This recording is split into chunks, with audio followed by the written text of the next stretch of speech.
Bonjour à tous et à toutes. Je vous souhaite la bienvenue à ce deuxième panel de la 6e édition du Forum Saint-Laurent sur la sécurité internationale. Je m'appelle Frédéric Mérand, je suis professeur de sciences politiques et directeur scientifique du Centre d'études et de recherche internationale de l'Université de Montréal, le CERIUM, un des 3 centres de recherche partenaires dans l'organisation de ce Forum Saint-Laurent, avec la chaire Raoul Dandurand en études stratégiques et diplomatiques de l'UQAM et l'École supérieure d'études internationales de l'Université Laval. Le thème de notre table ronde aujourd'hui, c'est le nationalisme et la mondialisation économique dans l'après-COVID. Nous assistons aujourd'hui à une explosion de nationalisme économique associée à la crise sanitaire. Depuis la déclaration de pandémie en mars 2020, on a vu que les États se sont livrés à une concurrence féroce, à une concurrence souvent inégale, pour s'approvisionner, d'abord en matériel de production, puis évidemment en vaccins. C'est une concurrence qui est extrêmement cruelle et sans pitié aussi pour les populations qui sont mises à l'écart. Alors que la pandémie ravageait les économies globales, déstructurait les chaînes d'approvisionnement et de production globale, la réponse de plusieurs pays s'est tournée vers une forme de protectionnisme économique, voire de mercantilisme, voire de nouvelles rivalités géoéconomiques qui ont été exacerbées à l'occasion de cette pandémie.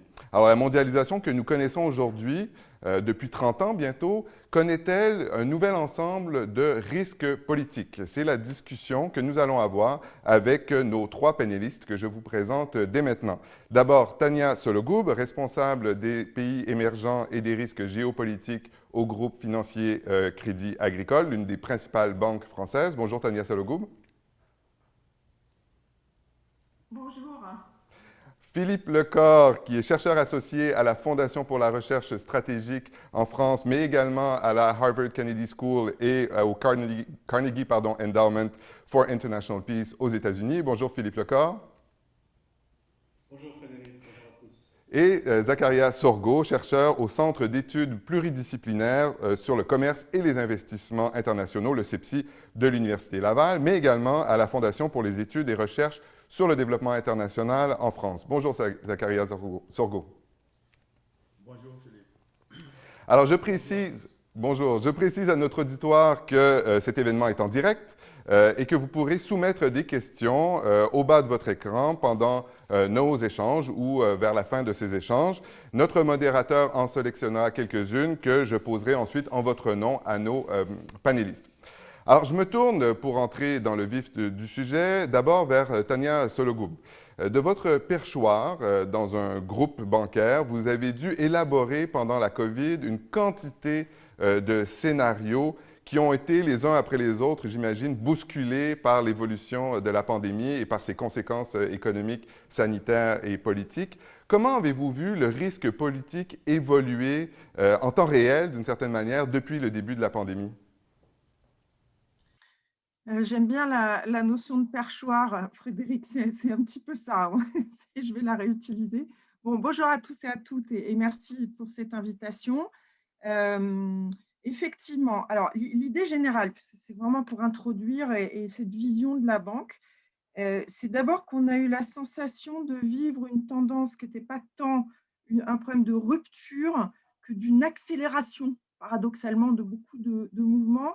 Et deuxièmement, je crois que c'était un moment à la fois d'accélération et d'agrégation de problèmes et d'enjeux. C'est à la fois la Covid, la perception de la transition énergétique, une digitalisation accélérée qui a saisi toutes les institutions, puisqu'on voyait des modèles de digitalisation qui résistaient mieux à la crise, la crise de la démocratie, la transition Biden-Trump, donc tout s'est mêlé.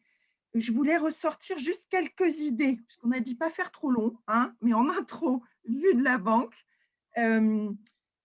Au fond, vous m'avez posé cette question, je me suis dit, mais finalement, pour nous, ce qui a changé et ce qui est rentré dans le curseur des investisseurs, d'abord, je crois que le fond, c'est un changement du consensus. changement des idées. C'est toujours le plus important parce que c'est les idées qui sont autoréalisatrices qui vont créer la décision. C'est les idées aussi qui sont derrière les outils des agences de rating, etc. Quand je dis idée, c'est quelle perception du monde et quel consensus économique ou géopolitique. On a vu évoluer ce consensus et quand vous parliez donc de nationalisme, protectionnisme, là, c'est un changement de fond. Ce n'est pas seulement lié à la crise, c'est-à-dire que le protectionnisme ONI des années 80 devient réellement un outil de politique économique qui doit être intégré dans les modèles. La deuxième chose, je vais vous mettre juste 3 à 4 idées. La deuxième chose qui est rentrée dans le curseur des investisseurs, c'est l'irruption de la notion de souveraineté nationale. Ça, c'était quelque chose qui ne pouvait pas être entendu sur les marchés avant. Ça a commencé avec l'affaire Huawei, donc ce n'est pas la Covid, c'est avant. Mais l'irruption de la souveraineté nationale, de la sécurité nationale, avec une dimension très, très opérationnelle. Donc, c'est la notion des secteurs stratégiques. On en a même la liste par les différents États, mais aussi, on va dire, la question de l'approvisionnement et le mot pénurie. Je crois que le retour du mot pénurie, qui implique stock, qui implique beaucoup de choses très opérationnelles pour beaucoup d'entreprises, est quelque chose là qui était important. Dans le même ordre d'idée, c'est le retour de l'État, parce que ça, évidemment, ça change. Et ce n'est pas du one-shot, Frédéric. Ça, nous, on le voit vraiment comme quelque chose de structurel, c'est-à-dire retour de l'État dans toutes ses dimensions, hein, la géopolitique, l'État catéchone, pour ceux qui aiment le… Et c'est aussi bien l'État protecteur, mais aussi retour de la politique industrielle, de la planification, des mots qu'on avait un petit peu oubliés dans le consensus de Washington est vraiment mort là, avec tout ça. Et puis, l'entrée dans le monde des sanctions, très important en termes opérationnels, beaucoup d'arbitrage très compliqué en termes de risque et de stratégie. Et je dirais que le dernier point, pas faire vraiment un trop long, je laisserai réagir mes partenaires de discussion. Les investisseurs, les banquiers, je crois, en y réfléchissant, se sont retrouvés face à une forme d'écartement qui a créé beaucoup d'erreurs de prévision, vous en parliez au début, c'est-à-dire une sphère réelle, l'économie réelle, qui est complètement traversée, écartelée avec des courbes en V, Y, aujourd'hui K, hein, puisqu'il y a ceux qui s'en sortent, ceux qui ne s'en sortent pas. En même temps, une globalisation financière qui, elle, passe au travers de tout ça. Donc, d'un côté, du côté réel, réflexion sur la chaîne de valeur, le découpling, etc. Mais de l'autre côté, ça se passe pas mal pour la finance. Et puis, la perception de ce risque géopolitique et des risques politiques, c'est le cœur de votre question, qui montre, mais comment le gérer? Donc, sur certaines zones, on a à la fois une bonne situation macroéconomique, comme Taïwan, et puis en même temps, des alertes par les politologues au niveau géopolitique. Je vais arrêter là parce que j'entends un écho. Alors, l'analyse de Tania Sologoub porte évidemment beaucoup sur, on pourrait dire, les pays industrialisés. Zaccaria Sorgo, on a l'impression que ces développements ont eu un impact peut-être négatif sur les pays du Sud global, notamment sur l'Afrique, parce que, évidemment, le protectionnisme, le chacun pour soi, s'est fait un peu au détriment des pays qui étaient exclus de ces processus économiques. Mais en même temps, beaucoup de pays africains sont courtisés par la Chine dans le cadre de la politique vaccinale, mais bien avant, évidemment, la crise de COVID. Alors, comment analysez-vous la réaction des pays africains à cette pandémie de COVID-19 dans sa dimension économique? Oui, bonjour Frédéric. Donc, en tout cas, je remercie l'occasion qui m'est donnée. Ce que je dirais, c'est qu'en Afrique, il y a eu en fait, il ne faut pas en fait penser que, par exemple, en Afrique, on aurait, par exemple, du nationalisme. En fait, depuis un certain nombre d'années, notamment, il fut un temps, donc au lendemain des indépendances, qu'effectivement, il y a eu du nationalisme, notamment du nationalisme économique. Actuellement, on parle beaucoup plus en Afrique et même c'est l'un des objectifs de la Commission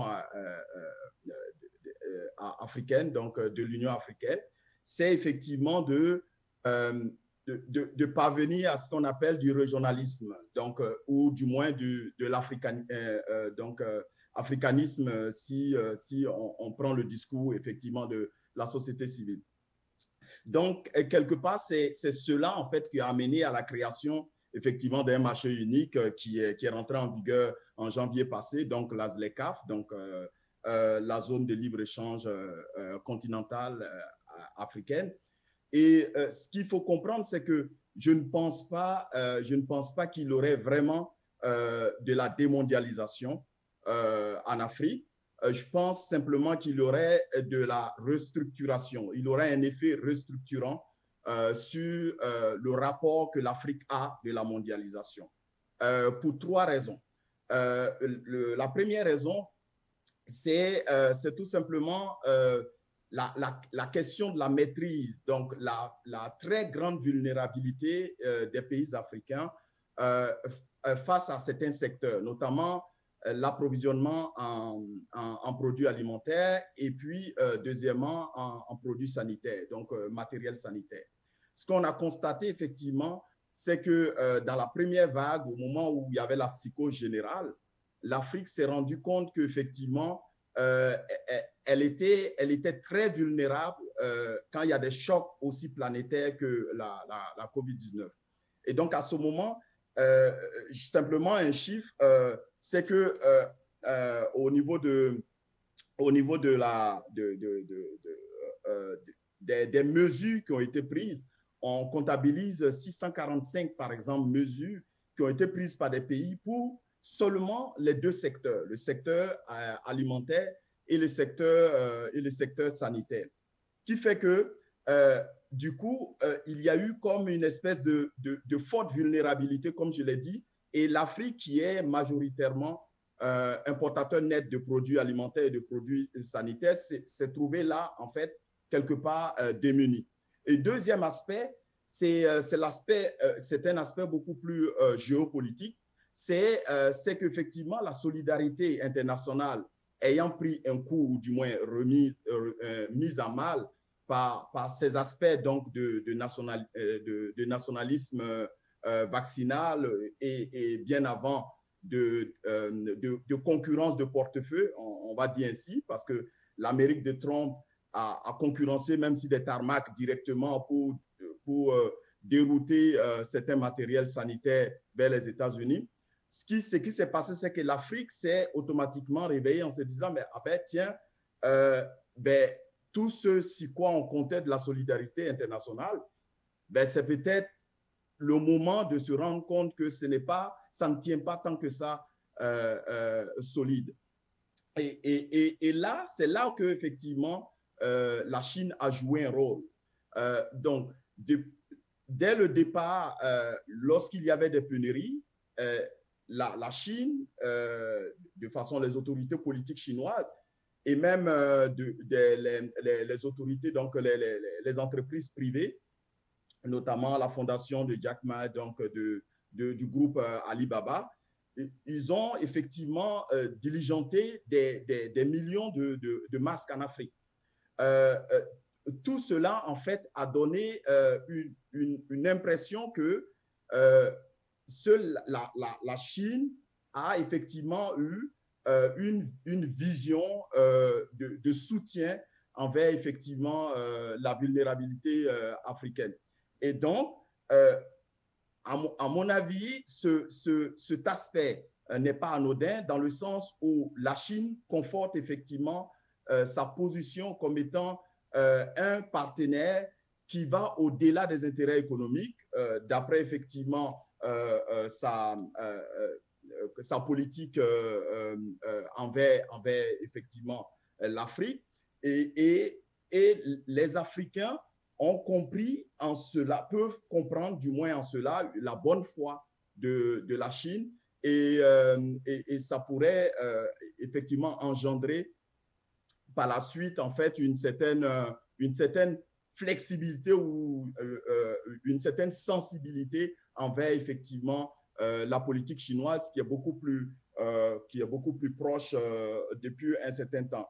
Pour par exemple citer le dernier Afrique Baromètre, on se rend compte que le nombre d'Africains interrogés qui serait favorable au système politique chinois est monté à 23%, alors qu'on était à presque 13% à l'avant-dernier baromètre. Ce qui fait qu'effectivement, on a ce sentiment effectivement que le modèle chinois tel que présenté a pu résister au choc, et donc ça donne un peu l'impression effectivement de tendre vers la vision chinoise de la mondialisation. Et le dernier point, c'est tout récemment, c'est le point en fait essentiel. C'est que, impulsé par certaines ONG, les chefs d'État africains se sont dit, mais tiens, est-ce que la COVID-19 est vraiment notre bataille? Est-ce qu'on n'a pas d'autres batailles ailleurs? Notamment la question de la malnutrition ou la question, par exemple, du paludisme.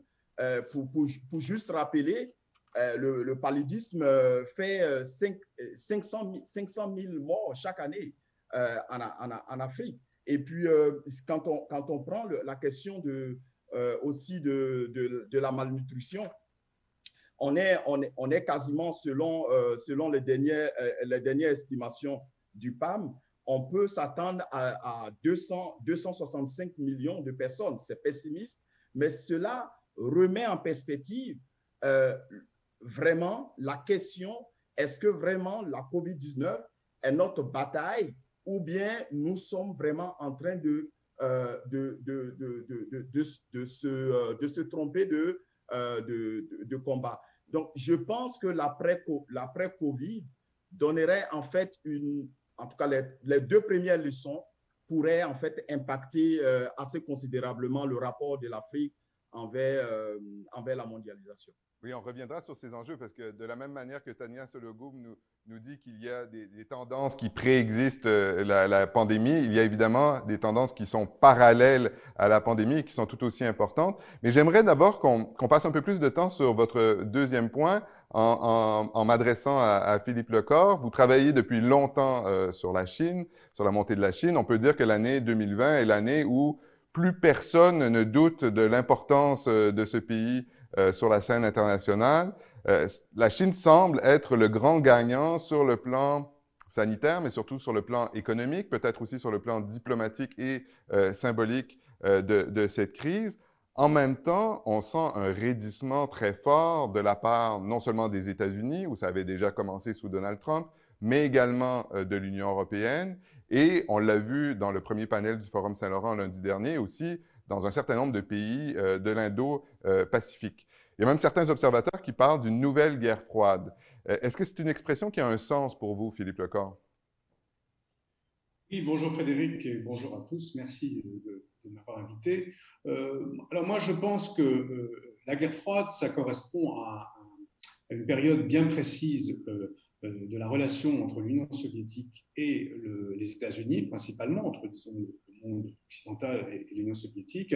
Et aujourd'hui, on est face à une interaction économique permanente entre la Chine et le reste du monde.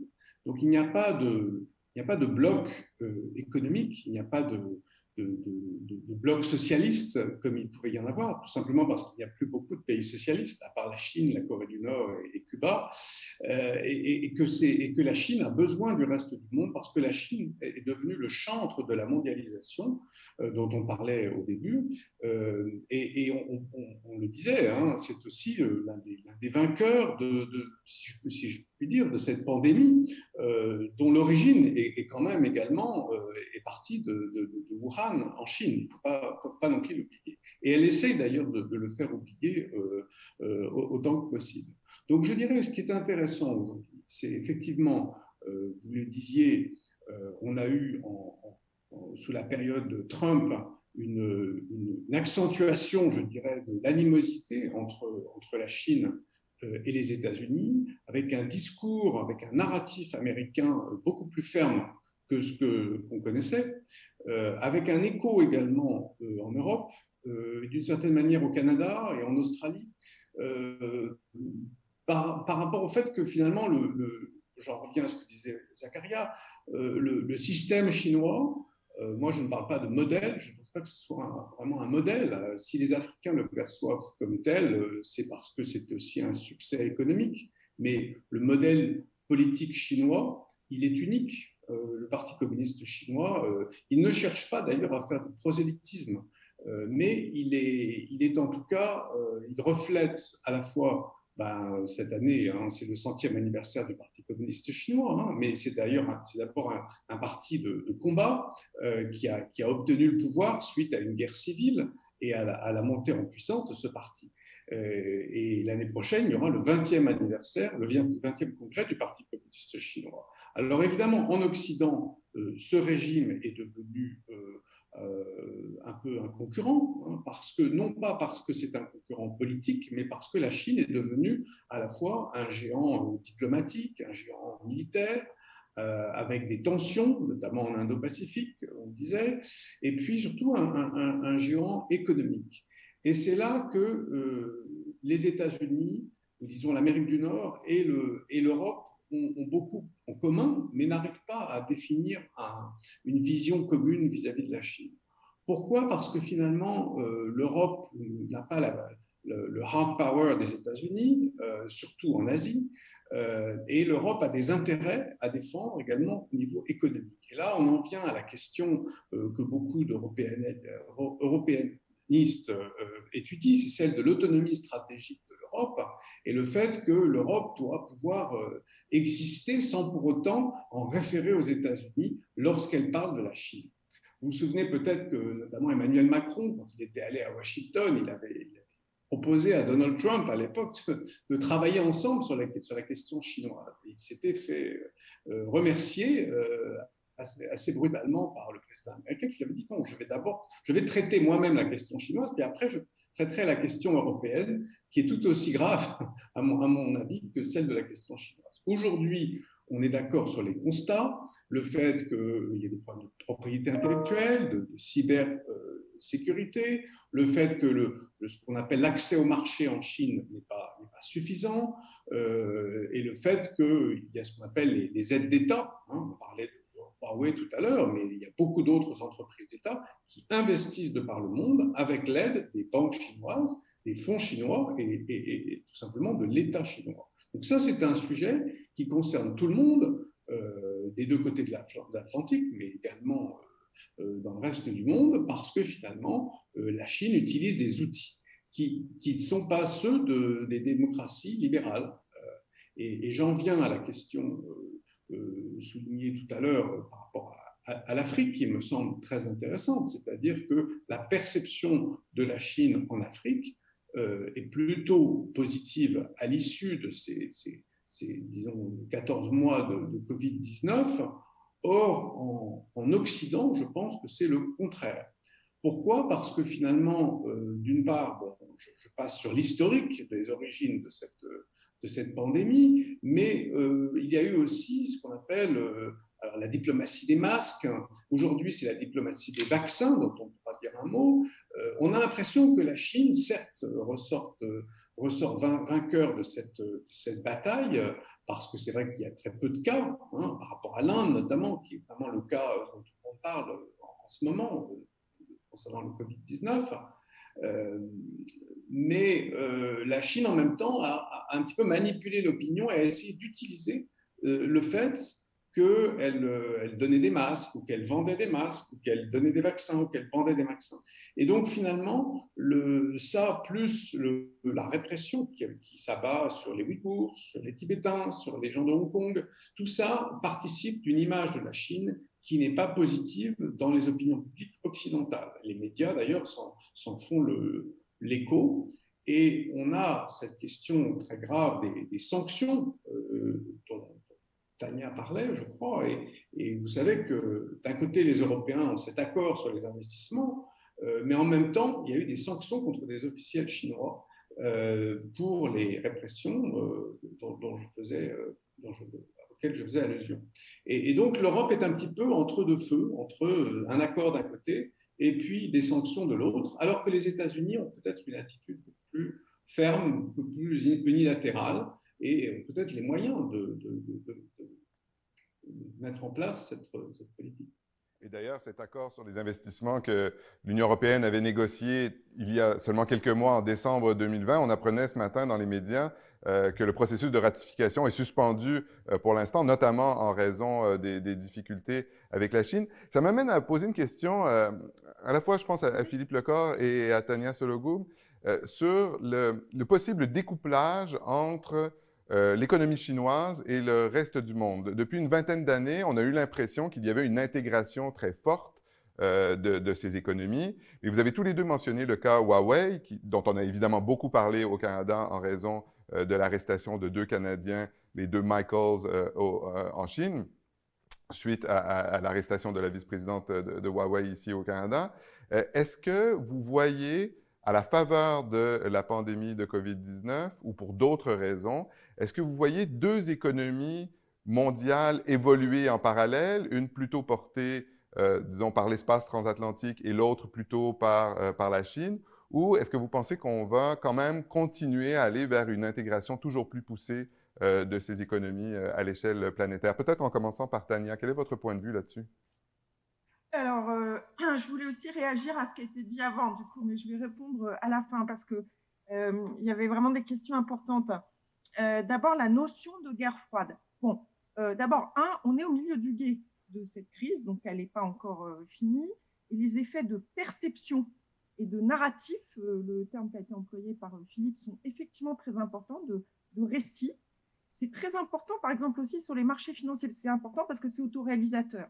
Moi, je vois beaucoup de papiers en ce moment qui s'emparent du mot guerre froide, que ce soit vrai ou pas vrai, mais qui en font presque d'ailleurs un effet de spéculation, hein, parce que c'est plus facile toujours d'avoir une vision binaire des choses, surtout quand il s'agit presque de créer de la volatilité. Donc, il y a une difficulté à passer d'un univers à un autre, de Trump à Biden, etc. Deuxièmement, donc, importance du récit qui va se développer et des différents types d'acteurs. Deuxièmement, très important aussi dans ce qui a été dit, et je vais terminer avec la réponse, hein, Frédéric, à votre question, mais qu'est-ce qui est perçu en fait? Parce que c'est quand même complexe sur la relation États-Unis-Chine. Là, je parle pour les investisseurs. Quelque chose de très important s'est passé dans les dernières années. C'est une façon de répondre aussi sur le découpling. C'est la vision du long terme, ce qui n'est pas toujours usuel, par exemple pour les marchés financiers. Pour les investisseurs directs, ça l'est plus. Long terme, c'est-à-dire de l'affrontement hégémonique. Ça, c'est passé, et quelque part, c'est la toile de fond. Donc, ce n'est pas guerre froide, mais c'est quand même affrontement hégémonique, et ça veut dire beaucoup de choses. Deuxièmement, on a compris qu'il y a des termes un peu étranges, du genre rivalité stratégique, coopétition. Donc, les Américains et les Chinois disent la même chose. On va travailler ensemble dans certains secteurs quand ça nous arrange, quand c'est important, etc. Et puis, dans d'autres, et là, c'est important de le souligner, il y a une montée de la tension. Par exemple, le fait militaire, qui a beaucoup monté, y compris pendant le Covid, et y compris aussi sur des puissances secondaires, type Turquie, tous les espaces maritimes qui sont agités. Voilà. Donc, comment gérer cette dichotomie entre la coopération et la montée de la rivalité? C'est compliqué pour un investisseur. Et enfin, sur l'image des États-Unis et de la Chine, on parle beaucoup de l'image de la Chine, mais il faut aussi parler de l'image des États-Unis, qui, elle aussi, s'est dégradée. Donc, et par ailleurs, ce qui est assez compliqué sur la question du bloc, pour conclure, et Philippe, rebondir un peu sur ce que vous avez dit, c'est que moi, j'adhère totalement au fait de dire que ce n'est pas la guerre froide, ce n'est pas la question soviétique, mais le passage de Trump à Biden nous fait passer quand même d'une espèce de logique, je parle depuis les investisseurs, une logique de puissance à une logique plus idéologique. C'est-à-dire que là, les démocraties, les sanctions, on en a parlé, et ça se présente sous forme de bloc pour les investisseurs, sous forme d'arbitrage. C'est quand même assez compliqué. Donc, c'est une guerre froide 2.0 en fonction de la façon dont elle va se dérouler. Et pour conclure sur le découplage, donc l'image des États-Unis s'est dégradée, l'image de la Chine s'est dégradée dans certains pays, s'est améliorée dans d'autres. Précisons aussi qu'en Europe de l'Est se passent des choses importantes. L'image de la Chine s'améliore en Serbie. J'étais très étonnée de voir qu'en Russie, prenez le centre Levada, qui vous dit, bah oui, le glissement de l'opinion publique russe vers l'aspect Eurasie, vers la Chine, est en train de s'accélérer, parce que ce n'est pas que États-Unis, Chine, c'est aussi cette pression sur la Russie. Voilà. Je vais peut-être laisser Philippe, du coup, répondre sur le découplage pour éventuellement rebondir derrière sur des choses plus concrètes là-dessus. Moi, je crois que le découplage n'est pas pour tout de suite, pour des raisons simples. C'est que la Chine met en exergue son marché de 1,4 milliard d'habitants. Certes, elle a mis en place des champions nationaux dans tout un tas de domaines, et donc pour les entreprises étrangères en Chine, il est de plus en plus difficile, je dirais, de trouver leur voie. Quand on parle des télécommunications, par exemple, vous vous souvenez peut-être qu'il y a 20 ans, les grandes entreprises occidentales, qui étaient d'ailleurs beaucoup plus nombreuses, les Motorola, les Nokia, les Siemens, les Alcatel, qui n'existent plus, se répartissaient le marché chinois de la 3G, ensuite de la 4G. Aujourd'hui, on parle de 5G. Il n'y a presque plus d'acteurs non chinois en Chine, ou en tout cas, ils jouent un rôle très mineur. Et donc, il est clair que sur ce domaine de la digitalisation et disons, la technologie en général, la Chine a mis le paquet et a investi considérablement depuis 20 ans. De même que dans d'autres domaines scientifiques. Alors, il y a la question des semi-conducteurs dont on parle souvent parce que les semi-conducteurs sont principalement entre les mains d'intérêts américains et notamment à Taïwan, puisque Taïwan, qui est l'île rebelle qui se trouve près de la Chine mais qui n'en fait pas partie, est un spécialiste de ces semi-conducteurs. Donc, pour l'instant, si vous voulez, les géants de l'industrie, notamment informatique mondiale, ont besoin à la fois de l'Asie pour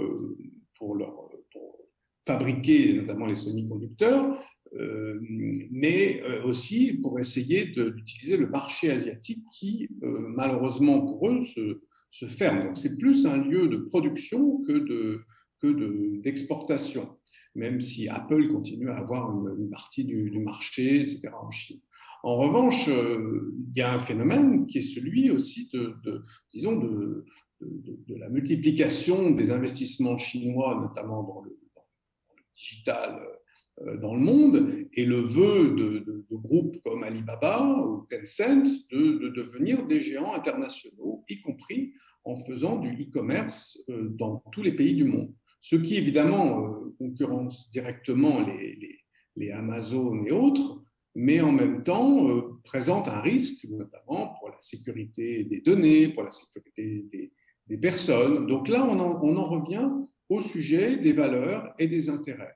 Et il est clair que là, je rejoins Tania sur le fait que l'idéologie, ce n'est pas seulement de l'idéologie, mais il y a un véritable risque, puisque en Chine, la façon dont on contrôle les gens passe finalement par la digitalisation, par le fait que finalement il y a assez peu de canaux de contrôle, de transmission, alors que dans la plupart des démocraties, puisque c'est de cela qu'on parle, la notion de protection des données, de protection individuelle, n'est pas la même qu'en Chine. Et c'est là qu'il y a effectivement, je dirais, une dichotomie entre les démocraties et la Chine, peut-être d'autres pays, mais je ne suis pas sûr, encore une fois, que le modèle chinois soit reproductible ailleurs, même si économiquement il a des attraits, mais cette notion de surveillance des individus, elle est quand même très chinoise et elle ne passera pas, je dirais, la barre des démocraties qui vont d'ailleurs, comme vous le savez, se réunir à Londres sous la forme de ce sommet qui s'appelle D10 ou D11 en fonction du nombre de participants, le G7 plus un certain nombre d'autres pays démocratiques. Alors, aux États-Unis, comme en Europe, on parle beaucoup de souveraineté économique depuis le début de la pandémie, mais en même temps, un des facteurs qui continue à lier toutes les économies, notamment à la Chine, ce sont les plans de relance. Donc, l'augmentation de la consommation fait en sorte qu'aux États-Unis, par exemple, on voyait les chiffres qui viennent de sortir, on continue à acheter beaucoup de produits, notamment provenant de la Chine, et j'imagine que c'est le cas aussi dans l'Union européenne. Ça m'amène à vous parler un petit peu de la dette comme facteur obligeant les États les uns par rapport aux autres. Je m'explique. Donc, la Chine a, depuis quelques années mis en place une stratégie très vigoureuse de prêts et d'investissements dans les infrastructures de pays, notamment le long des fameuses routes de la soie, aussi en Afrique, mais aussi dans des pays européens. Et évidemment, qui dit prêt, qui dit investissement, dit souvent endettement aussi.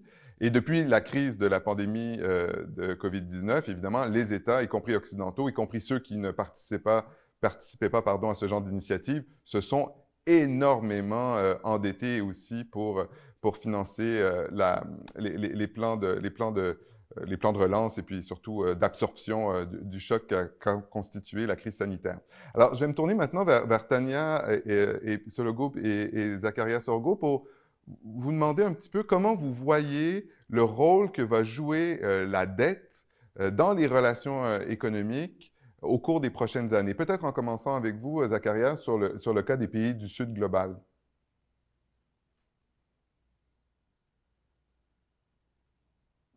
OK. Je pense que Frédéric, tu touches, vous touchez là, en fait, un point très important. Ce qu'il faut savoir, c'est qu'aujourd'hui, la dette extérieure donc, des pays africains, notamment des pays subsahariens, donc 20% de la dette est détenue par la Chine.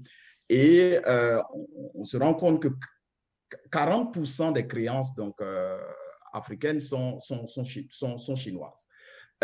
Maintenant, l'idée, c'est est-ce que effectivement, parce que ça a été documenté depuis très longtemps que la dette est un instrument effectivement de négociation.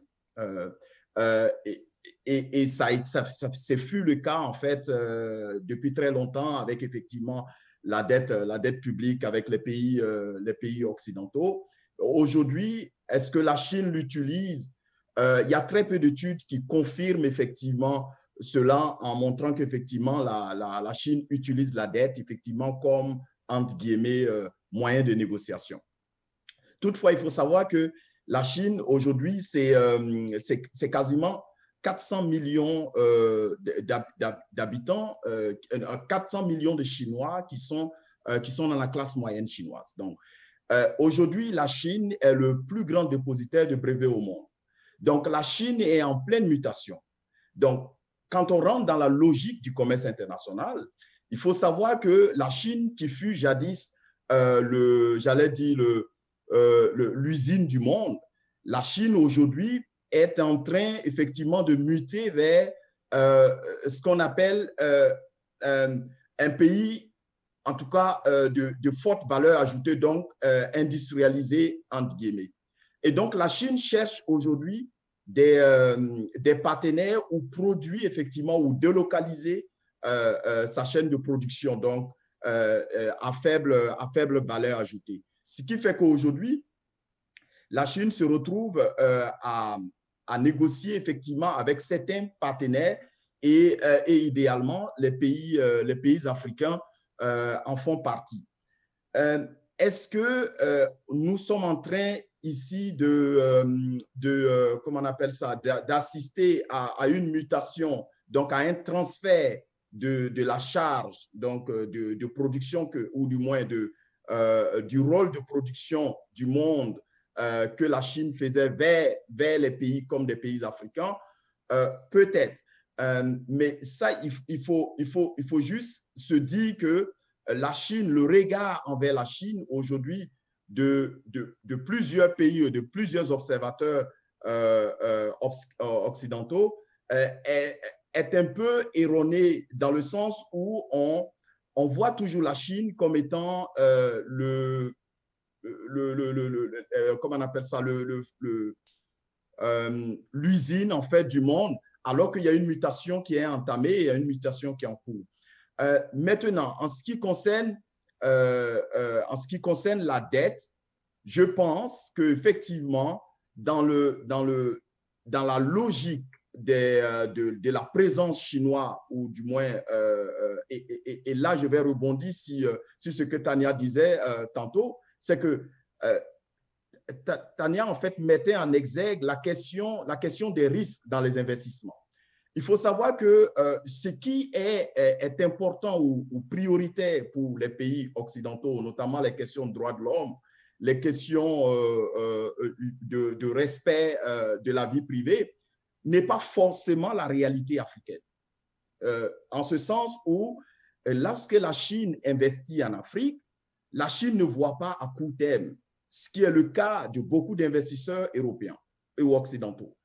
La Chine investit même dans des zones qui sont à risque, où logiquement, quand on regarde la logique de l'investissement privé, ils ne vont pas oser le faire, mais la Chine ose le faire, ce qui montre effectivement que la Chine, la vision de la Chine est à long terme. Et ça plaît beaucoup à beaucoup de pays en Afrique où l'instabilité, notamment avec la question d'insécurité djihadiste, en fait, prévaut actuellement. Et le fait d'avoir un partenaire qui n'est pas frileux si ces questions est investi, ben ça a un bon écho auprès, effectivement, de ces populations-là. Donc, je veux dire, aujourd'hui, en somme, ce qu'il faut retenir, c'est que la Chine joue sur plusieurs échiquiers, en fait, sur plusieurs aspects qui, aujourd'hui, positionnent la Chine non seulement comme, on a dit tantôt, un partenaire, entre guillemets, fiable en temps de crise, mais aussi un partenaire sur qui on peut compter parce qu'effectivement, elle a la maîtrise de son investissement, contrairement effectivement aux autres partenaires occidentaux qu'on connaissait jusqu'à présent.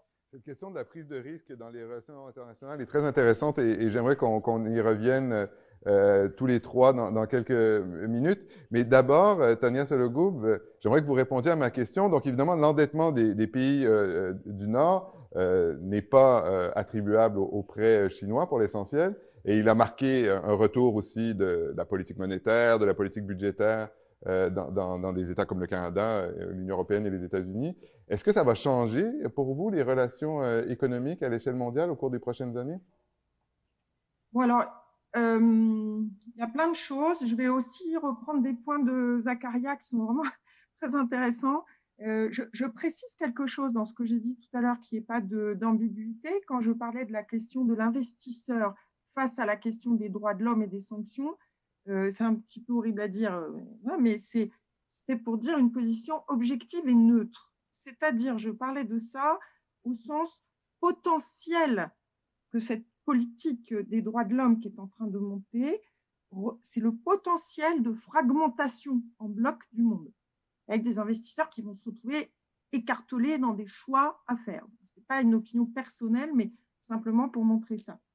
Deuxièmement, petite remarque, l'efficacité, parce que Zakaria, évidemment, là, il y a quand même un capital symbolique de la Chine, on le voit en Afrique, on le voit voilà, sur certains pays aussi d'Asie centrale. Le capital symbolique de la Chine, c'est aussi son efficacité en termes d'acteurs de développement. Ça, c'est évident quand même sur les dernières années. Il ne faut pas du tout le nier, mais c'est aussi un acteur qui agit de façon bilatérale. Donc, toute la question de la dette pour les pays les plus pauvres, c'est comment, dans un monde de dette, la Chine peut s'inscrire dans une forme de multilatéralisme dans les procédures de restructuration. Donc, elle pose le développement des relations de la Chine avec certains acteurs dans les moins développés à travers la dette pose deux questions. C'est le bilatéralisme et la conditionnalité de la dette. Puisque, comme Zakaria, vous l'avez dit, ça s'est fait sans conditionnalité. Donc, c'est tout l'appareillage occidental qui est remis en question. Et pour revenir à la question plus globale de la dette, il y a quand même 3 dettes dans le monde aujourd'hui. On est dans un monde de dettes, voilà. Mais il y a 3 espaces de dette. Parce qu'on a, d'une part, la dette des pays, on va dire, so-called développés, je ne sais plus quel terme employer, parce que la vision du développement avec cette crise, quand même, on a pris un coup. Il faut quand même qu'on soit un petit peu pas trop ethnocentré. Je pense que ce que l'Occident a montré de soi à l'étranger et aussi fait réfléchir à la question du développement. Mais néanmoins, on a un groupe de pays, les plus développés, qui se sont extraits de la question du couperet, de la solvabilité, de la liquidité. Voilà. particulièrement les pays européens. Le parapluie de liquidité de la Banque centrale européenne se déploie. Donc, quelque part, la question de la solvabilité de la liquidité disparaît un peu. Ce n'est pas le cas pour tous les autres pays émergents. Là-dedans, on a deux groupes. On a les pays dits émergents intermédiaires, souvent très endettés sur la dette publique. Il faut distinguer quelque chose, c'est qu'en fait, les courbes, elles nous montrent plus une hausse de l'endettement de la dette privée depuis la crise de 2009. Donc, on a des gros acteurs privés en Turquie, etc., qui sont très endettés, des États aussi. Là, ça va être des logiques classiques de restructuration fiscale. On a ça dans toute l'Amérique latine, de base fiscale, de changement des impôts. Même l'Arabie saoudite a augmenté ses taux de TVA, de dynamique de croissance pour réduire la dette. Voilà, la logique. Voilà. Et puis, les pays moins développés, dont parlait Zakaria. Et là, sur cela, on a quand même, je voudrais préciser, souvenons-nous de ce qui s'est passé l'an dernier, on a eu quand même un sacré réaction de liquidité de l'Occident, et pas que de l'Occident, d'ailleurs un peu tous les acteurs, mais le FMI a fait son boulot là, très vite, c'est-à-dire qu'il a quand même apporté de la liquidité à beaucoup de pays, il continue à le faire, voilà, donc la plupart ont eu ça. Il y a eu l'initiative G20, des reports de possibilités de remboursement, donc je trouve qu'il y a eu quand même une certaine flexibilité là, de l'environnement international. Mais pour terminer, et puis vraiment répondre à la question, sur la question de la relation de la Chine avec les pays, il y a beaucoup d'études, comme disait Zakaria, ce n'est pas évident de prouver qu'elle l'utilise, etc. Je trouve que là, il y a beaucoup de choses un peu binaires qui se baladent, et c'est bien d'avoir la vision africaine aussi, mais ce n'est pas juste un montant de dette qui est important, c'est la question de ce qu'on appelle le reserve-based lending aussi, c'est-à-dire le prêt contre matières premières, avec des garanties de matières premières. Et là, il va quand même y avoir une réflexion qui va se passer, mais aussi, je le vois en Amérique latine, sur le fait de sortir d'un modèle de développement pour les pays les moins avancés en obérant leur souveraineté sur leurs matières premières. C'est un débat qui va traverser toutes les scènes politiques des pays moins avancés, producteurs de matières premières. Voilà. Alors, est-ce qu'à côté de ça, la dette va créer des nouveaux risques politiques? Pour l'instant, je vais peut-être laisser parler les autres, et je reviendrai sur ce sujet, parce qu'il y a des zones là aussi très différentes, choses qui se passent. Je laisse peut-être aussi. Très bien. Bien. On commence déjà à recevoir plusieurs questions de la part du public. Je vous rappelle que vous pouvez inscrire vos questions au bas de la page si vous nous suivez sur le site du Forum Saint-Laurent. Mais Philippe Lecor, si vous voulez rebondir sur ce que disaient Zakaria et Tania, je vous inviterai à le faire. Et peut-être en ajoutant une perspective un peu transatlantique, parce que on a peu parlé depuis le début que, en fait, l'Union européenne, par exemple, a coordonné un plan de relance collectif, ce qui dément en partie les arguments sur le nationalisme. Mais en même temps, il y a une comparaison qui se fait avec ce qui se passe au Canada et aux États-Unis, où les plans de relance, pour l'instant, sont beaucoup plus ambitieux encore que ceux que l'on voit dans l'Union européenne. Donc, si vous voulez réagir, et ensuite, je vous poserai quelques questions qui nous viennent du public. Oui, moi, je voulais tenter un plaidoyer pour l'Union européenne, parce que finalement, on parlait tout à l'heure de prise de risque de la Chine en Afrique. Moi, je trouve que la Chine, donc, je vais, vous savez, elle investit. Le micro de Philippe revienne. Je vais moi-même Non, poser non, une je question. pense que mon micro fonctionnait. Oui, je disais. Philippe, on ne vous entend pas en ce moment. C'est un des aléas de la communication à l'ère de la pandémie. Donc, en attendant que votre micro revienne, je vais poser une question peut-être à Zakaria et à Tania. Oui, donc, une question qui nous vient du public. Oui. Comment qualifieriez-vous la posture stratégique dans laquelle se retrouvent des puissances moyennes, libérales démocratiques comme le Canada et l'Australie, dans cette relation tendue entre les États-Unis et la Chine? Et on vous demande directement, si vous aviez l'oreille du prince, que conseilleriez-vous à, par exemple, au premier ministre canadien ou au premier ministre australien pour trouver sa place entre ces deux géants que sont les États-Unis et la Chine? Zakaria, si vous voulez commencer. Je parle en toute modestie, peut-être parce que j'ai j'ai un peu le pragmatisme suisse par ma formation aussi là-bas. Je pense le Canada, en fait, jouerait en fait mieux en étant pragmatique. Je comprends tous les enjeux stratégiques qu'il y a effectivement entre les alliés. Donc, mais je pense qu'en regardant les chiffres, en regardant, en plongeant effectivement sur les intérêts de l'économie canadienne, je ne dis pas de comment on appelle ça, de fermer les yeux sur tout ce qui est les questions de droits de l'homme, etc.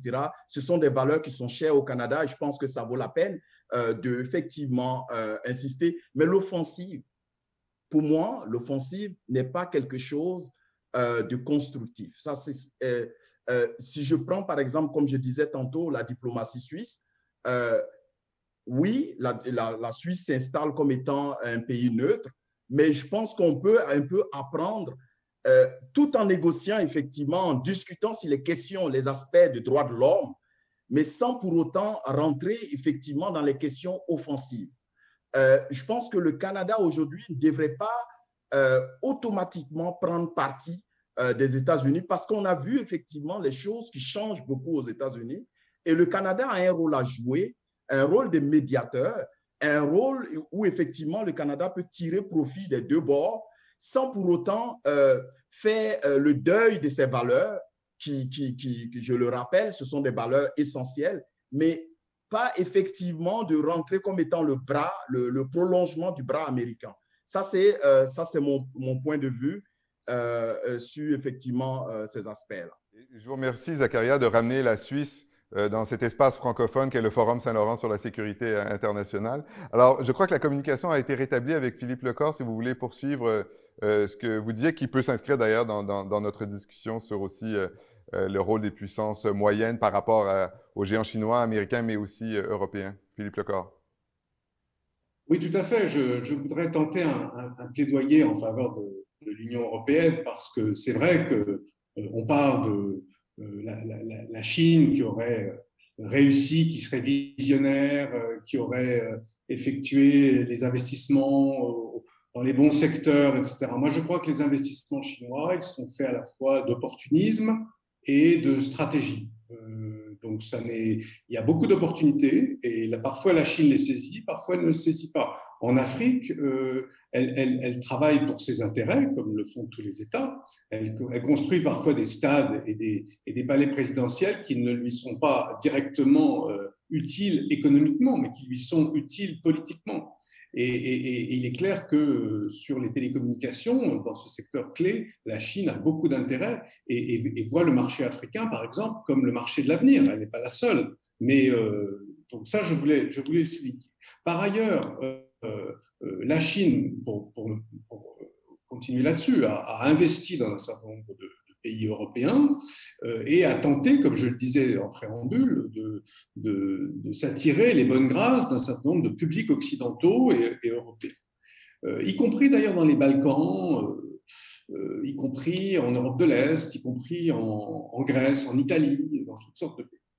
Or, finalement, on s'aperçoit que l'Europe a relativement bien géré, je dirais, les 27 membres de l'UE, que finalement, certes, la distribution des vaccins n'a pas été parfaite, mais que le fait qu'il n'y ait pas de frontières ou que les frontières soient relativement fluides, ça a permis de faire circuler une aide d'un pays à l'autre.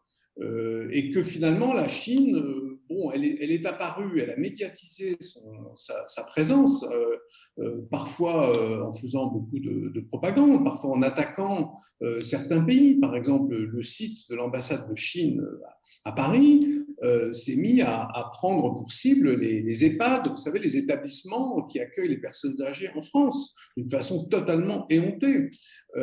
Et donc, l'image de la Chine en a pâti.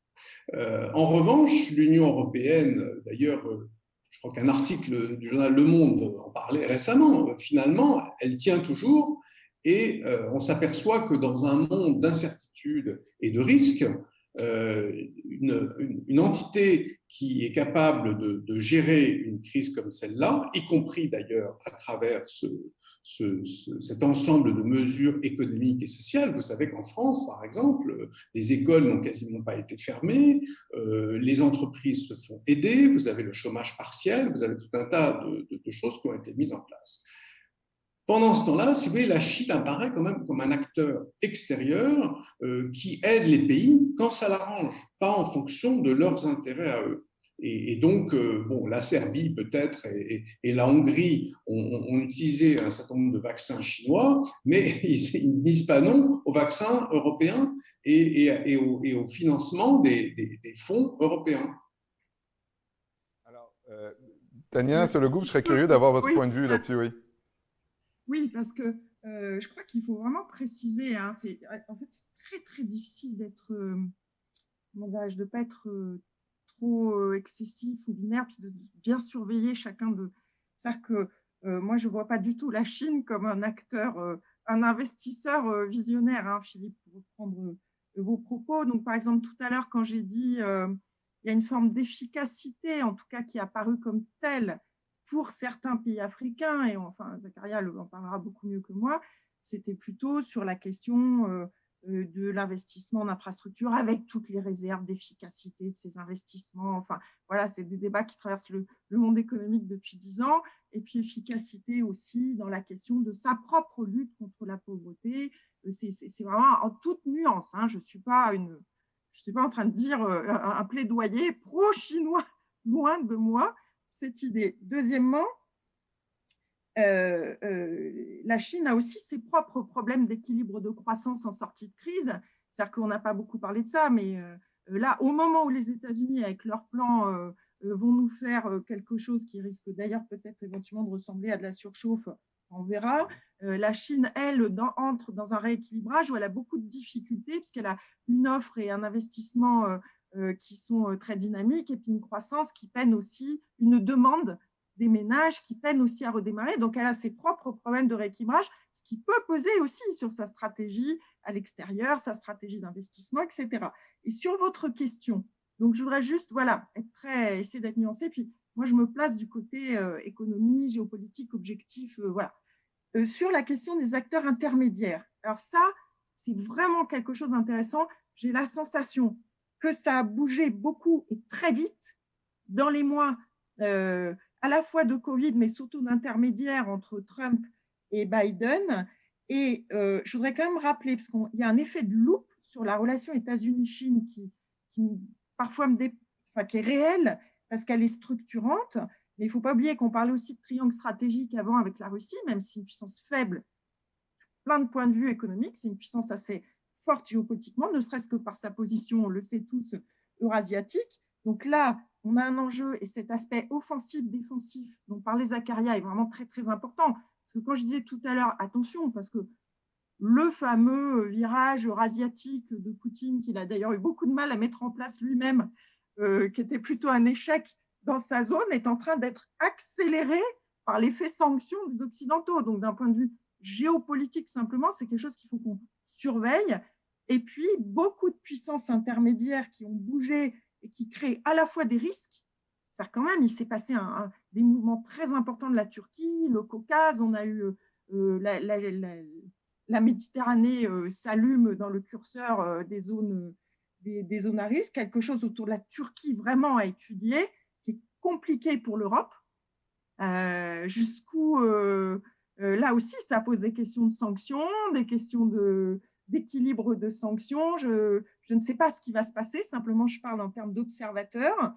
Et puis, des puissances intermédiaires qui, à l'inverse, peuvent être des éléments de stabilisation. Ce qui se passe en Asie, pour nous, investisseurs, est très intéressant. La question du Japon, qui à la fois est dans le RICEP commercial piloté par la Chine, l'un des seules puissances qui n'y est pas, mais le Japon y est, tout en ayant en même temps une alliance quad qui se muscle et qui ne cesse de se muscler dans les derniers mois. Donc, quelque chose qui est complètement à double vitesse avec des rapprochements commerciaux. Et là, on revient à cette idée de la régionalisation de Zakaria qui est vraiment dans le curseur. C'est-à-dire que tout conduit à des éléments de régionalisation, que ce soit la géopolitique, la transition écologique, la maîtrise des chaînes de valeur, l'exploitation des marchés. Il y a quelque chose qui peut se passer de cet ordre-là. Alors, le Canada, l'Australie, la Russie, la Turquie, le Japon, l'Inde.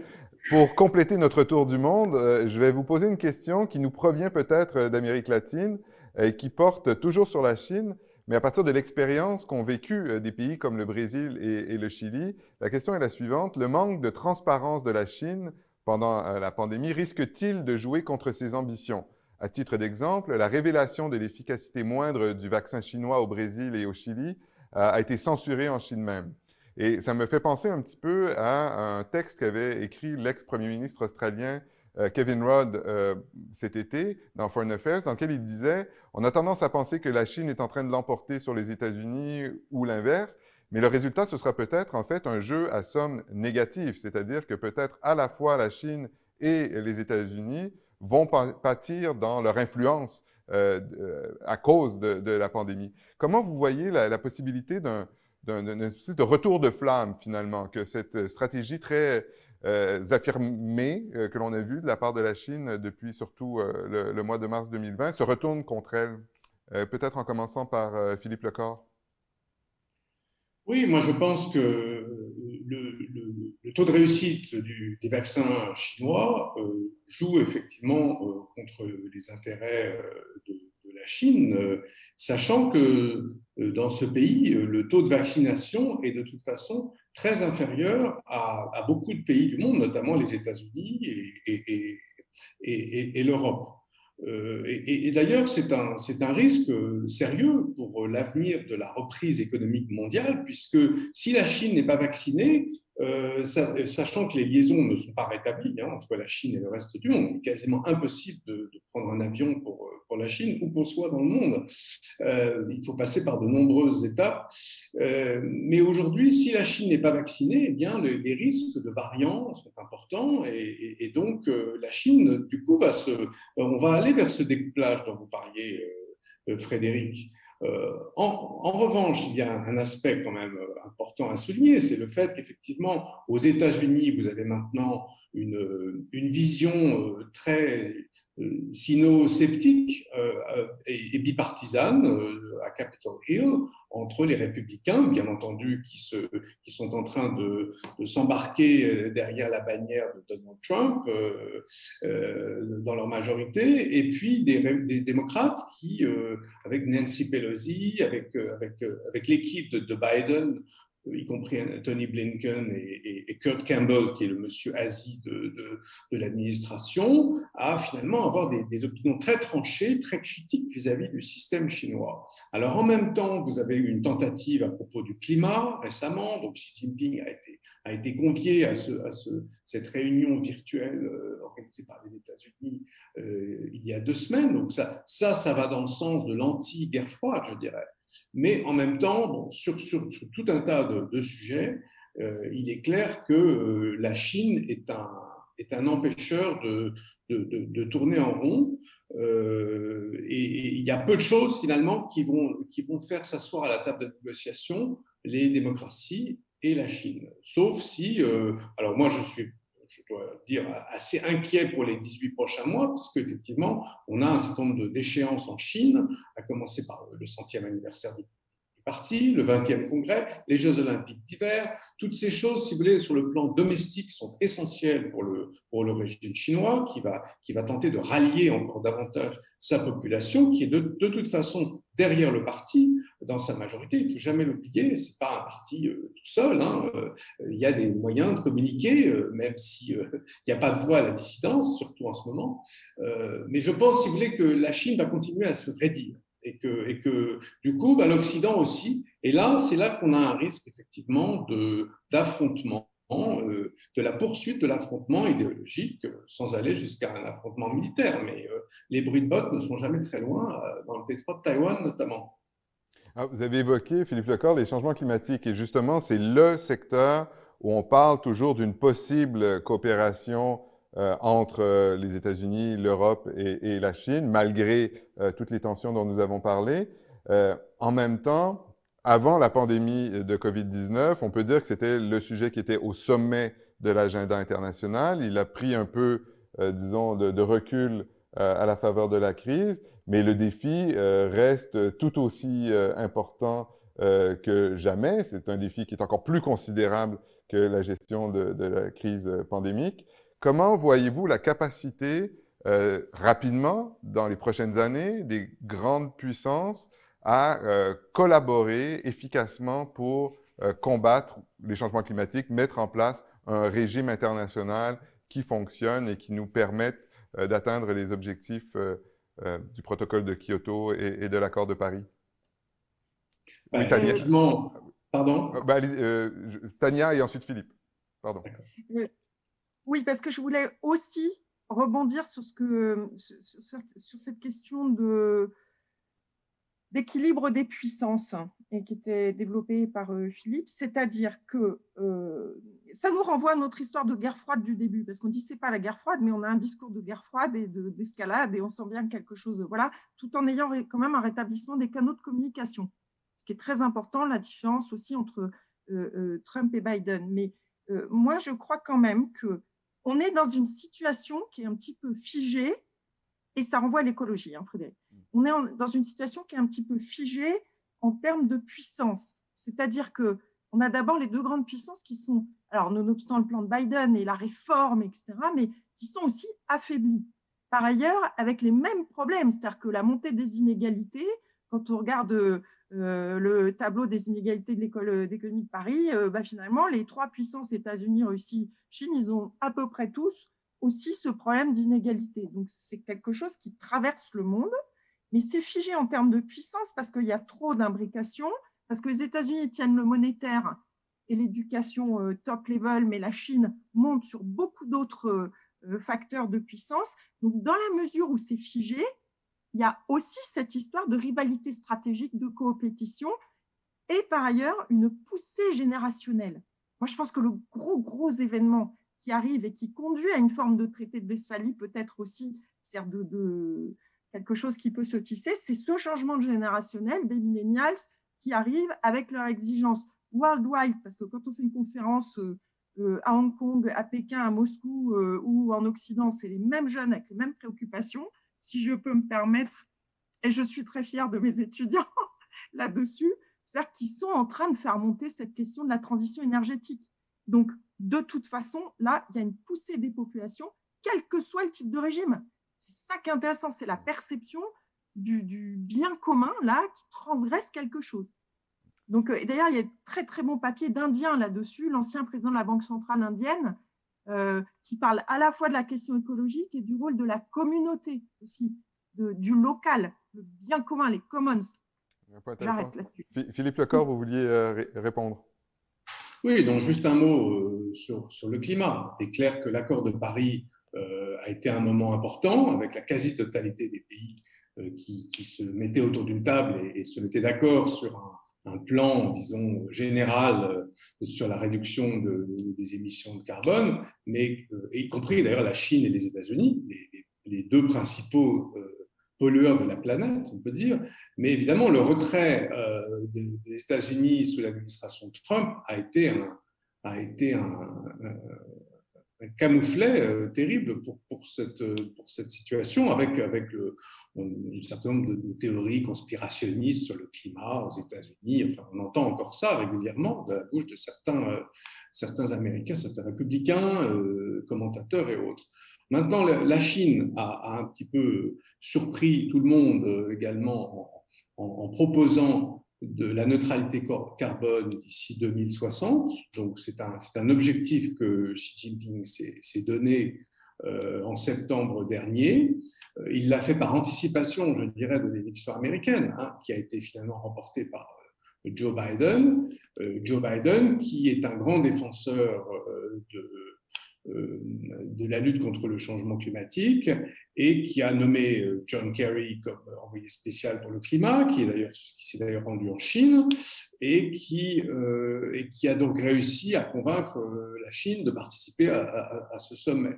Maintenant, moi je dirais une chose, c'est que en Chine, le débat est toujours ouvert. Le débat, c'est celui l'amélioration de la qualité de vie et de l'environnement contre celui de la productivité et de la croissance économique.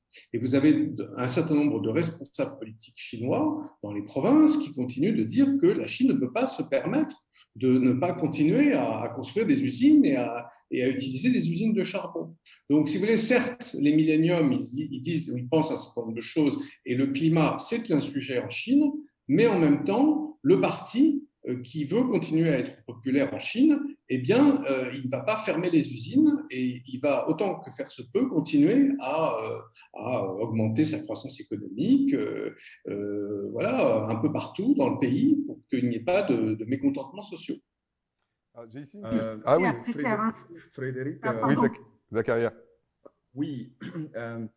Ce que j'aimerais dire, en fait, en ce qui concerne la transition écologique et tous les débats autour, effectivement, de la protection de l'environnement, je pense que, oui, l'urgence est là et je pense que les politiques le savent et les négociations qui sont actuellement en cours, la dernière négociation où effectivement Philippe vient de dire, où la Chine a pris position effectivement pour 2060, ce sont des pas en avant. Mais ce qu'il faut se poser comme question, c'est les effets pervers parfois de certaines politiques. Je m'explique. Quand on prend par exemple aujourd'hui la pénurie, il y a des analyses qui sont sorties depuis maintenant 2 ou 3 mois sur la question effectivement des semi-conducteurs. Ce qu'il faut savoir, c'est qu'aujourd'hui, il y a une concurrence énorme, une demande, en tout cas une pression de la demande sur ces semi-conducteurs, aussi bien pour des secteurs de transition écologique comme par exemple les questions des voitures, comment on appelle ça, des voitures moins polluantes, la question des voitures électriques et autres. Et puis, on se pose la question parce qu'aujourd'hui, en amont, la création d'une voiture électrique, parce que là, c'est une question qu'il faut qu'on se pose. La nécessité d'avoir une voiture électrique se pose. Est-ce que c'est un aspect économique? Parce qu'effectivement, en utilisant une voiture électrique, on pollue moins. Ça, c'est quand on utilise, mais la production de la voiture électrique est plus polluante que la production d'une voiture normale. Donc, est-ce que cette question, elle est vue de cette manière? Ensuite, quand je regarde la question du biocarburant, l'effet pervers du biocarburant, aujourd'hui, c'est un pan de terre qui est utilisé effectivement pour cette production monoculture, pour effectivement la production du biocarburant, avec les conséquences sur l'environnement, notamment les questions des abeilles pitonneuses, des questions effectivement sur en tout cas sur l'exploitation abusive des vastes territoires pour effectivement passer effectivement à la transition avec les biocarburants. Donc, il y a assez de questions à se poser dessus.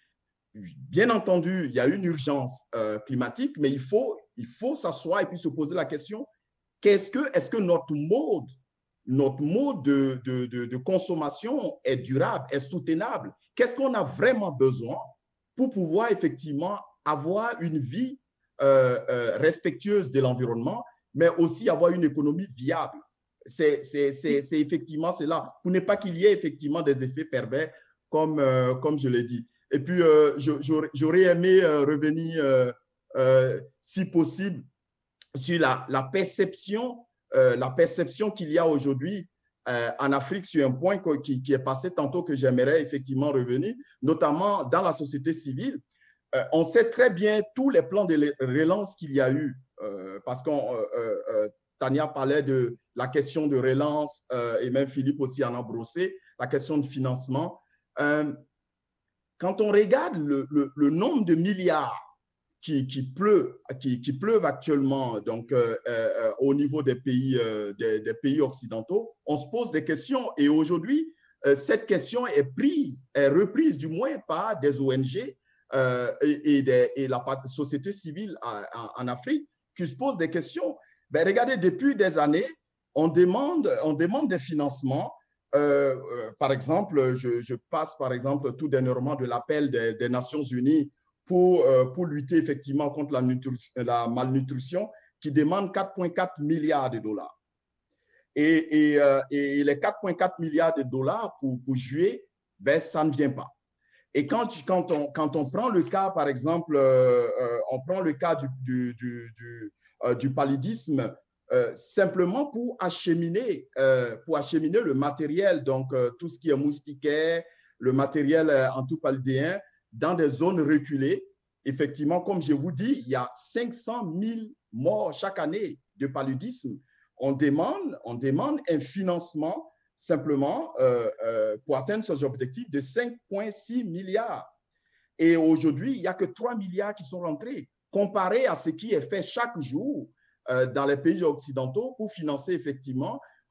Aujourd'hui, les ONG se posent la question, est-ce qu'il faut toujours penser qu'effectivement, il y a une bonne foi de effectivement éradiquer ou de moins de soutenir les pays africains dans effectivement leur lutte contre un certain nombre de fléaux climatiques, notamment, ou du moins régional, comme par exemple le paludisme. Et ce sont des questions effectivement qui par la suite peut être instrumentalisées par n'importe quel acteur auprès effectivement de ces pays qui effectivement se posent des questions. Et l'orientation du partenariat peut effectivement jouer lorsque cela rentre dans un véhicule de négociation. Je suis content que vous ameniez cet élément. Je vais vous donner la parole, Tania. Mais je suis content que vous ameniez cet élément parce qu'effectivement, on parle beaucoup du retour de l'État, notamment dans les pays industrialisés depuis la crise de pandémie. Le bon côté, c'est que ça nous a montré qu'en effet, l'État est capable de prendre des moyens beaucoup plus vigoureux qu'on l'avait cru. Mais ça nous rappelle aussi que lorsqu'il s'est agi de lutter contre les changements climatiques ou contre la pauvreté, nous n'avons pas mis des moyens aussi importants que ceux qui ont été déployés depuis mars 2020. Tania Sologub. Et je vous rappelle qu'il nous reste une dizaine de minutes et j'ai quand même une ou deux questions du public à vous poser d'ici la fin. Tania. D'accord. Parce que, en fait, je suis un petit peu gênée depuis le début par quelque chose. C'est que, et c'est toujours, quand on met tellement l'accent sur la géopolitique, le focus États-Unis-Chine, etc., c'est que là, en fait, on s'approche de questions qui touchent au lien entre la crise politique que l'on vivait aussi en Occident, il faut qu'on l'évoque, qui est loin d'être finie, notamment dans l'Union européenne, la montée des partis anti-système, etc., et le lien entre cette crise politique et la géopolitique, puisque Zakaria, à travers ce que vous dites, il y a évidemment la question des valeurs, de la réforme de la démocratie.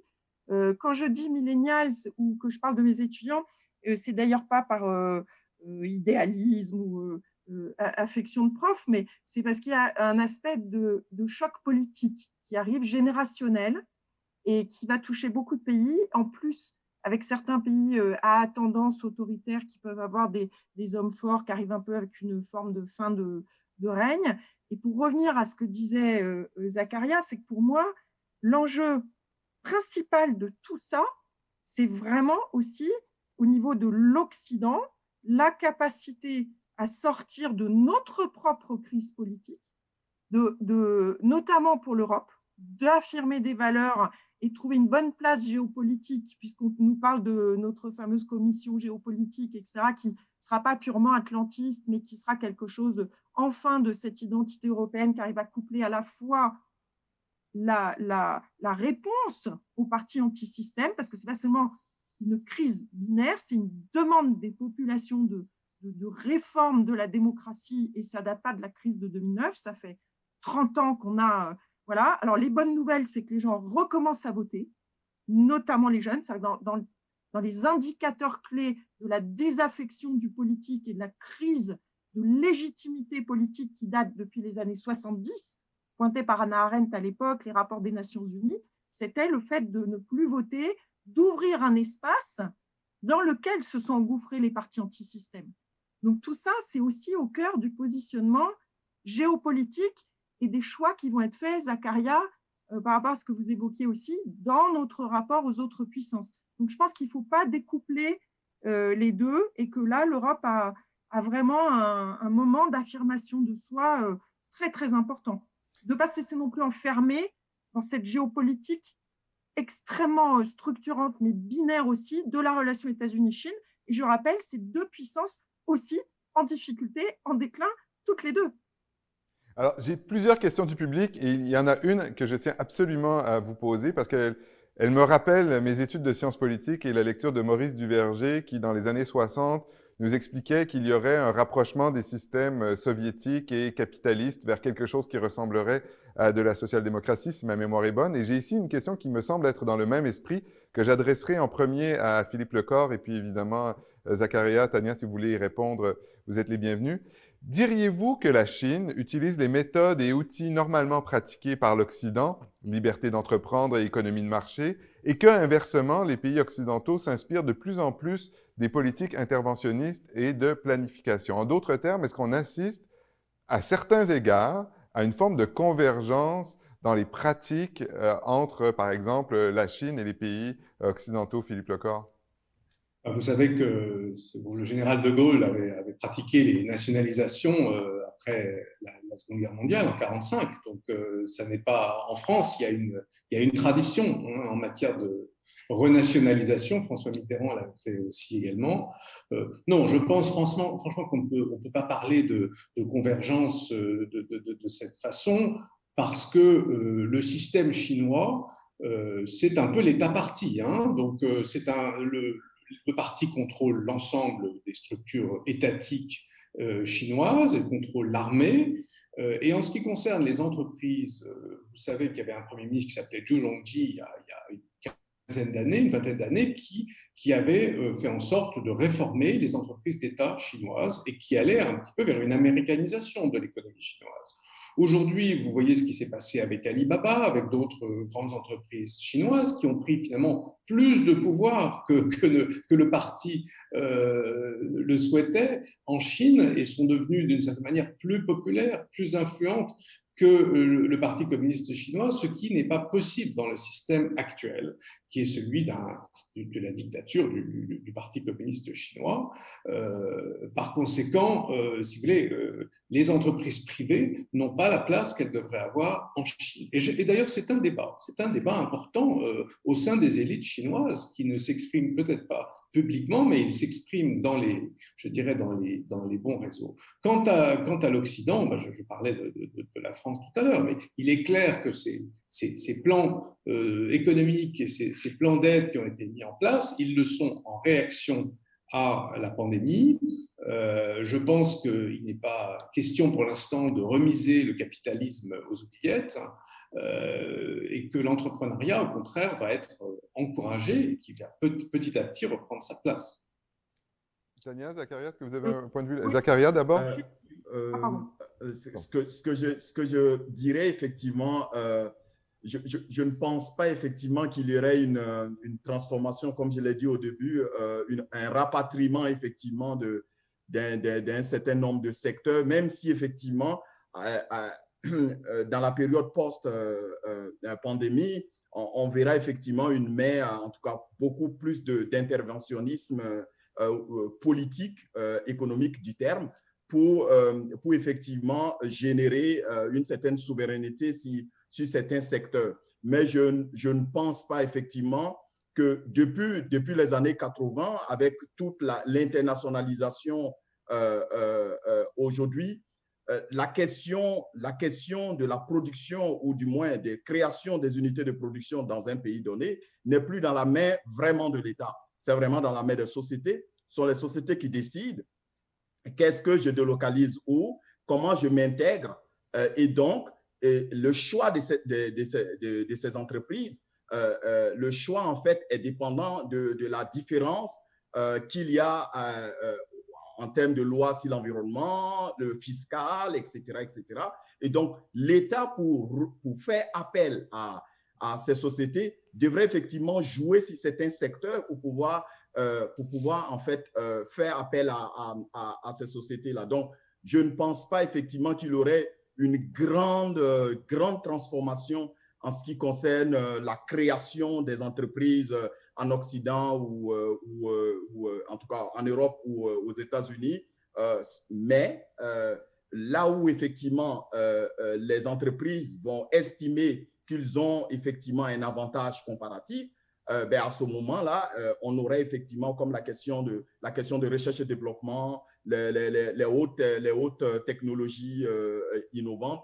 Oui, on pourrait effectivement remarquer que ces entreprises-là vont les installer effectivement en Occident, mais tout ce qui est la question de production à faible valeur ajoutée seront toujours.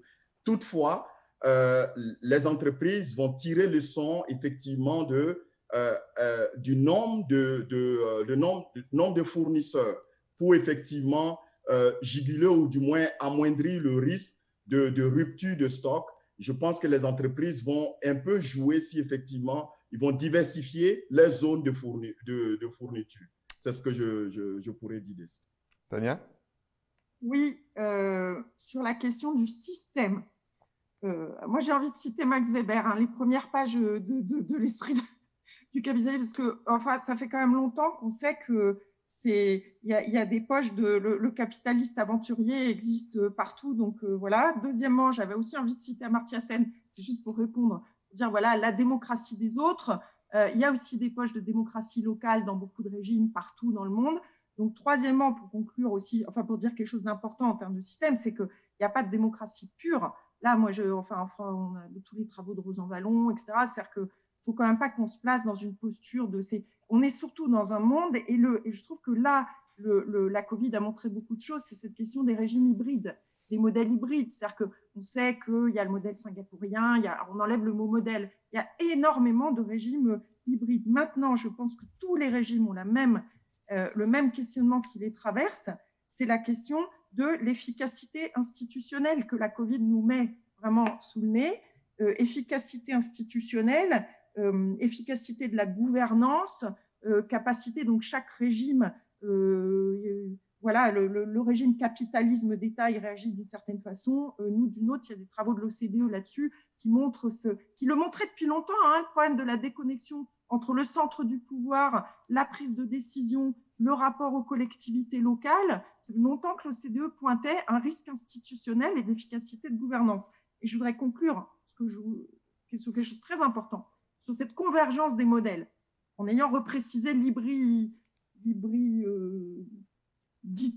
de tout ça, c'est que je pense que vraiment, c'est ce problème de la globalisation financière. Là, il y a beaucoup d'éléments de convergence sont liés, c'est quelque chose de très puissant. C'est vraiment ce moment des années 80 dont on sait aujourd'hui que c'est là que commencent à se creuser aussi les inégalités, le problème de la classe moyenne. Je ne suis pas sûre que la Covid ait mis un frein très net à la globalisation financière, parce qu'autant on parle, je le disais au début, de découpling, de chaîne de valeur sur l'économie réelle, autant là, il y a un facteur vraiment qui érase les différences de système, c'est la question de l'accès voilà, et de la circulation des capitaux dans ce monde qui est néanmoins rempli de liquidités. Alors ça aussi, c'est sans doute de bulle. Alors, un monde rempli de liquidités, ce sera le mot de la fin parce que nous arrivons au terme de notre échange sur le nationalisme et la mondialisation économique dans l'après-Covid. Merci infiniment à nos trois panélistes, Zakaria Sorgo, Philippe Lecor et Tania Sologoub. Merci également à tous ceux et celles qui nous ont écoutés. Je vous invite à revenir demain à 9h du matin, heure de Montréal, pour une deuxième grande entrevue dans le cadre du Forum Saint-Laurent avec Marc-André Franche, le directeur du Forum pour la consolidation de la paix, du Fonds pour la consolidation de la paix du secrétaire général des Nations Unies, qui parlera du sujet suivant, renouveler la coopération multilatérale, une perspective onusienne.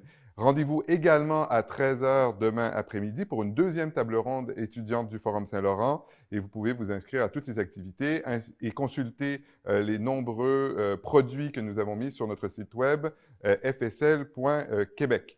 Alors, j'en profite pour remercier nos partenaires, le Réseau d'analyse stratégique, le CORIM, le Conseil des relations internationales de Montréal, le Conseil de recherche en sciences humaines du Canada, le ministère de la Défense nationale et le ministère des Relations internationales et de la francophonie du Québec. Encore une fois, merci à tous et à toutes. Une bonne journée, une bonne soirée si vous êtes dans un autre fuseau horaire et à demain.